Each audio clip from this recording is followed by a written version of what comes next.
Hello everyone and welcome to Life Begins at 20.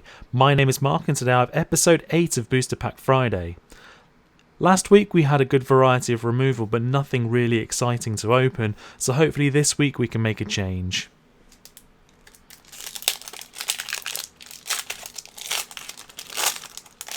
Okay.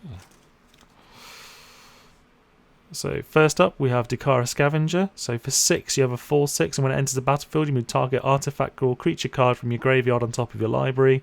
Pretty decent in a limited format when you want to get something back, but it's not the best card.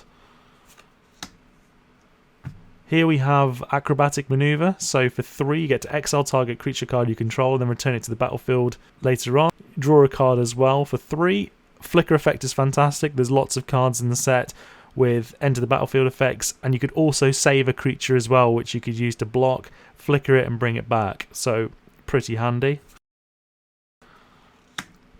Next we have Workshop Assistant. So for 3 you get a 1/2 and when it dies you can return another target artifact card from your graveyard to your hand.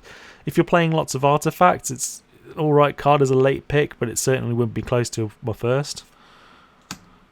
Next up we have Veldalken Blademaster. So for 3 you get a 2/3 with Prowess.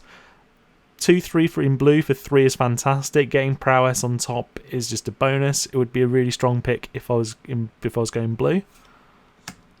Next we have Dund Operative. So for 2 you get a 2/2 and as long as you control an artifact it gets +1/+0 and has Death Touch. More than likely in black you're going to be able to get artifacts fairly easily anyway, so seeing this as a 2-cost 3/2 with Death Touch is a really strong card. Next we have Inspired Charge. So for 4 we get all instant speed, all creatures you control get +2/+1 until the end of turn. Great as a combat trick, but overall it's fairly weak. Next we have Wild Wanderer. So for 4 you get a 3/2 and when it enters the battlefield you may search your library for a basic land card, put it onto the battlefield tapped and then shuffle your library. Pretty decent if you want to try and get yourself another land card, but other than that wouldn't necessarily be a high pick for me.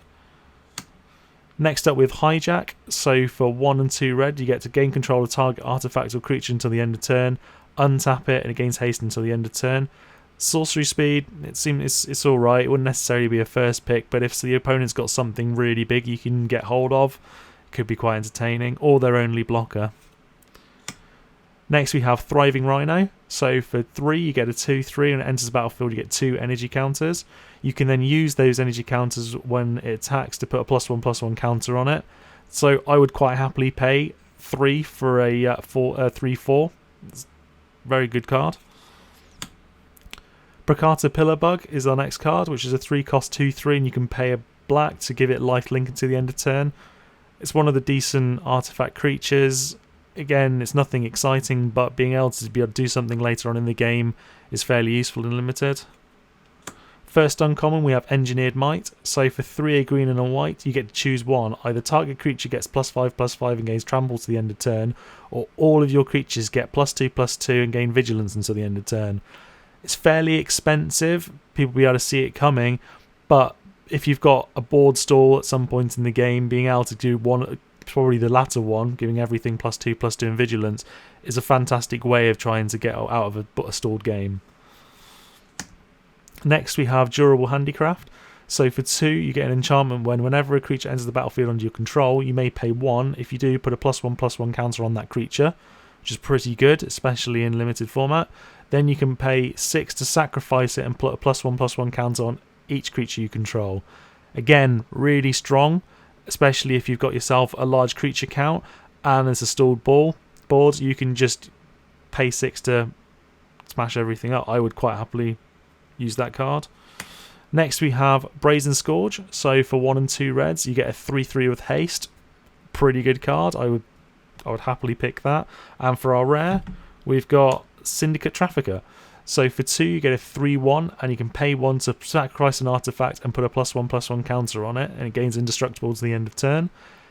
Black you get loads of artifacts, so if you can make a synergy around with the rest of the cards you pick in this format, he'll be a really strong card and potential bomb late on in the game, so I would probably say this is going to be a very strong pick for me.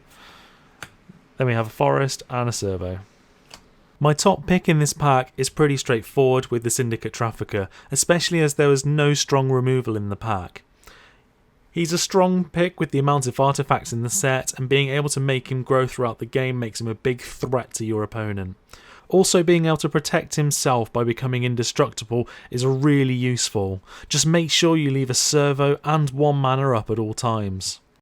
It was a pretty decent pack overall, and I'm glad to see a few of these cards to try them out. Let me know in the comments section below what your first pick would have been. If you liked the video, please give it a thumbs up and subscribe if you haven't already. Thank you all for watching, and I'll see you in the next video.